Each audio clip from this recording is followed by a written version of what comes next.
So yun mga ka-sound, tingog na itong maliit natin na ginawa na amplifier, no. So para dito sa isang maliit ko rin na yan, sobrang liit yan. So pang tweeter ko to, 3 pairs. So class AB. So ito na siya, ito yung board. Ni-layout natin yan. So iwan, di wala ko pa na pangalanan to, ano yung pangalan ko dito. So combination kasi yan ng 737 saka may dinag-modify. So ito yung kanyang DCO. Ito, tingnan, focus mo yan, love. Wait lang. Ayan. 23 millivolts. Ito yung kanyang bias. Focus ka dira, love, sa tester. Ayan, tapos lipat mo dito. Ayan. 0.3. Positive rail. Wait lang. Tapos, sa negative rail is 0.3. Ang ganda ng bias, mga ka-DIY. So, class AB. Pan Twitter natin to, no? So, ayan. Music tayo.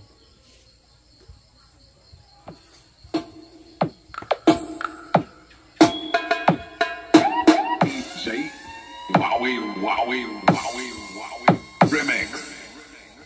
Lamig siya. Kahit ganito lang kaliit na board to, pero kaya ito hanggang 80. Hanggang 80 volts AC na supply.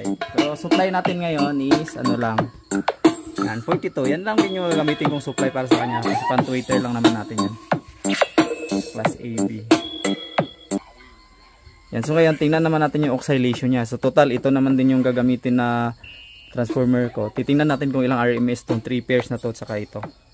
Tara, try natin. So ayan mga ka-sound, ayan, without load. Yan siya, ito yung maliit natin na amplifier class AB. So ito yung ground, yan yung positive na connect na dummy load ito. Ayan, connected yan sa dummy load. So idikit ko lang dito sa ground. Magbabago na yung ano niya. Ayan, idikit ko siya. Ayan, tingnan nyo is 31 AC without clipping. So ayan, dikit natin. 8 ohms load to. Ayan, nag-spark pa. So ayan, 33 without clip pa rin yan. 33.4 VRMS. So pwede na to pang Twitter. Ayan, tanggalin ko 31, ibalik ko, spark 33.4. yan, ilang watts yan, computin natin.